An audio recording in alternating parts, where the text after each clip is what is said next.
Les braises sont encore fumantes lorsque mon armée quitte le gouffre de Helm sans plus qu'aucune âme humaine n'y vive. La lignée du Rohan est brisée, son peuple se terre dans ses anciens fiefs qui sont désormais sous le joug de la main blanche. Et c'est ainsi que mon maître décida que mon temps avec le magicien blanc était révolu. Effectivement, cette victoire majeure marque un tournant dans cette guerre qui va désormais s'orienter sur les derniers royaumes des peuples libres.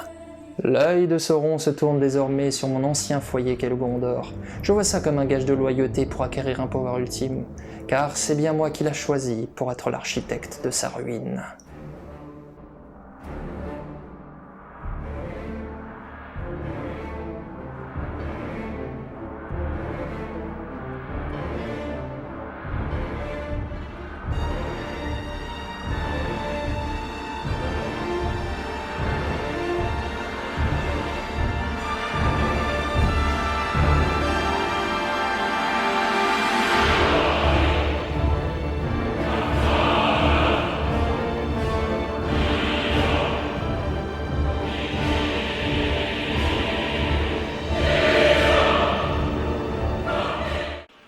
Cette première mission va s'avérer bien différente des précédentes.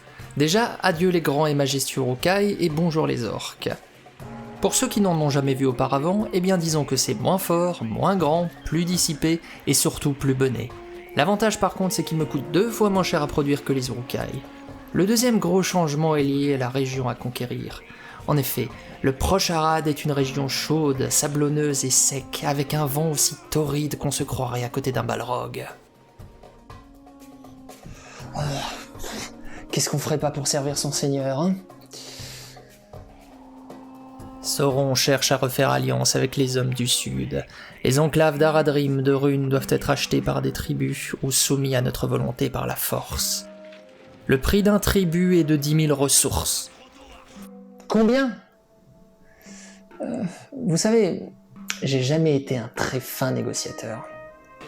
L'une des plus grosses menaces, ce sont surtout ces olifants, des créatures dotées d'une force éléphantesque qui ravagent tout sur leur passage.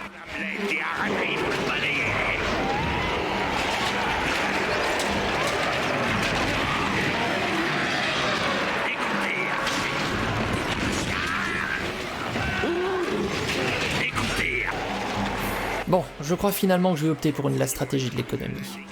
Dès que le premier tribut est constitué, je charge le troll de les transporter au premier camp ennemi.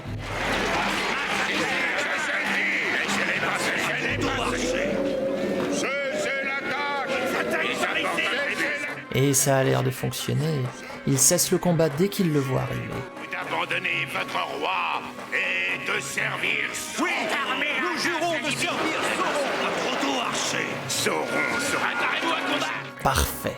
Le premier contact est établi. Avec cette nouvelle force de frappe, je peux avancer et ravager le second camp par la force.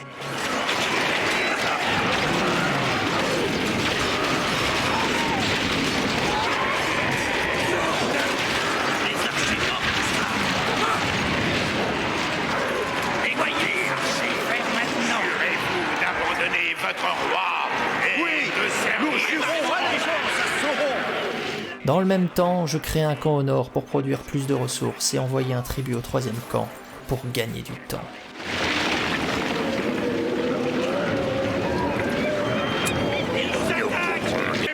Ces énormes bêtes écrasent mon fait. C'est l'attaque. Prenez le camp. Accordez-leur une audience. Reniez-vous votre roi et jurez-vous allégeance à Sauron. Oui, nous jurons allégeance à Sauron.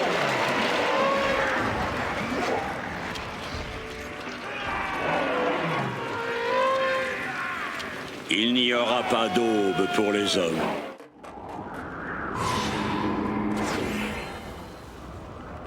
Avec cette alliance nouvellement formée, l'armée de Sauron est enfin au complet pour envahir les terres du Gondor.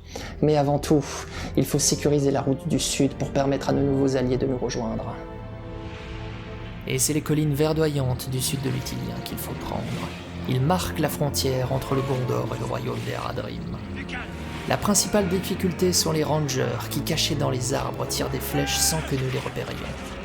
Et ils peuvent même être enflammés, et ça, les Mumakil le supportent très mal. Vous vous rappelez des torches qu'étaient les Ents grâce à cette technique ? Bah là c'est exactement pareil. Sauf que c'est beaucoup moins drôle.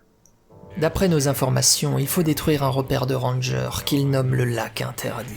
Un repère d'archers d'élite qui doit être détruit pour réduire ces pluies de flèches que nous subirons par la suite.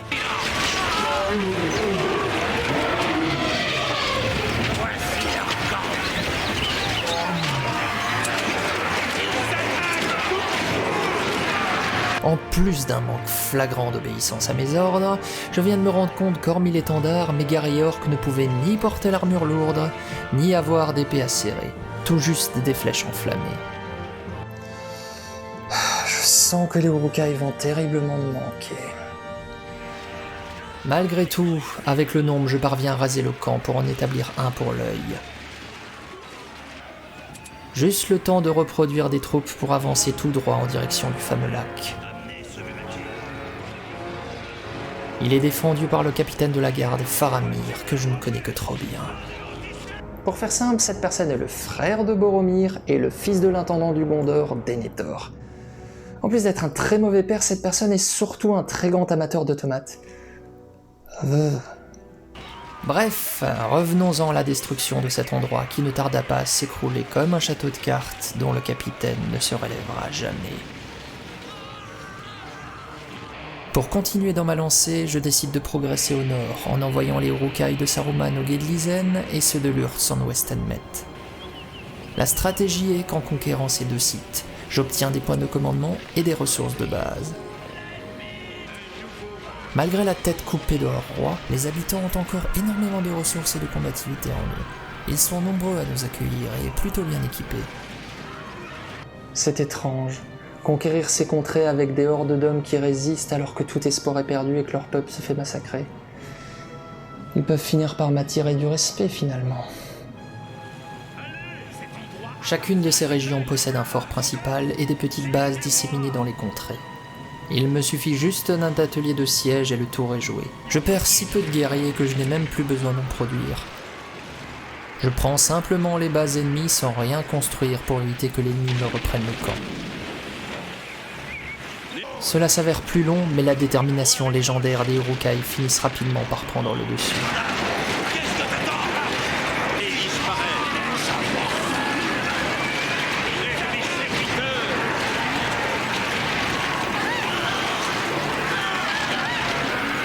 Venez, mes créatures. Il est désormais temps de s'attaquer à la cité de Osgiliath. Cette cité s'est toujours dressée sur les deux rives de l'Anduin. Aussi appelée la citadelle des étoiles, elle est surtout connue pour avoir abrité un palantir en son sein qui était désormais perdu. La cité est désormais en ruine, conséquence de nombreux assauts du Mordor. L'heure est venue de prendre la cité d'Osgiliath pour permettre à mes troupes d'avancer librement sur la cité blanche. Et j'ai justement une petite surprise pour eux.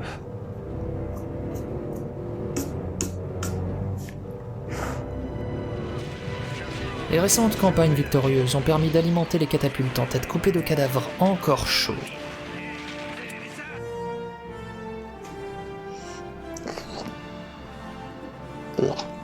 Une guerre psychologique pour affaiblir le moral des troupes et disperser les bataillons ennemis. Le reste des constructions branlantes vont également servir à ma vision des destructions. Grâce aux catapultes et à la force brute des trolls, nous arrivons rapidement à prendre la rive est pour pouvoir consolider nos positions.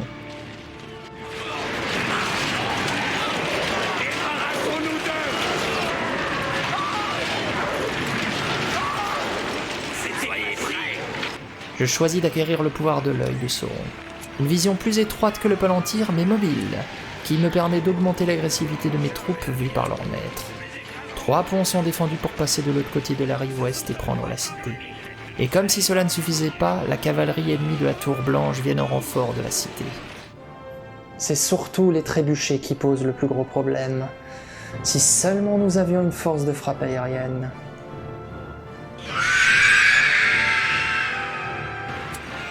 Ils sont pile à l'heure. Non seulement ils peuvent détruire les trébuchets, mais aussi survoler le champ de bataille. Décidément, ces ombres ailées sont de magnifiques créatures au service des Nazgûl.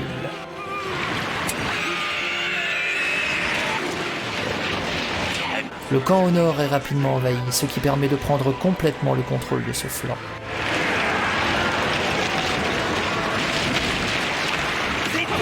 À peine le temps de commencer à construire des structures que j'ordonne l'assaut du pont nord et du pont central. Le Nazgûl attaque les tours pendant que l'armée se charge de l'infanterie.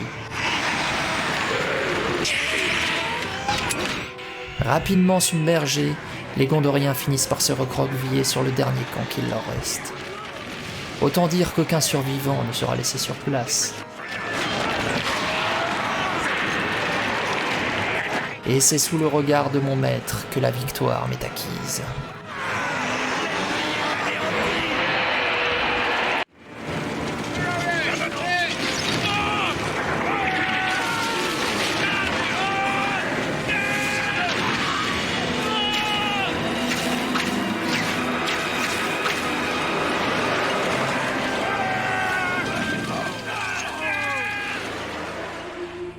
Les bases de mon invasion sont désormais posées. Le Gondor est faible, et il connaîtra, comme le Rohan avant lui, le prix de s'être élevé contre la volonté de Sauron.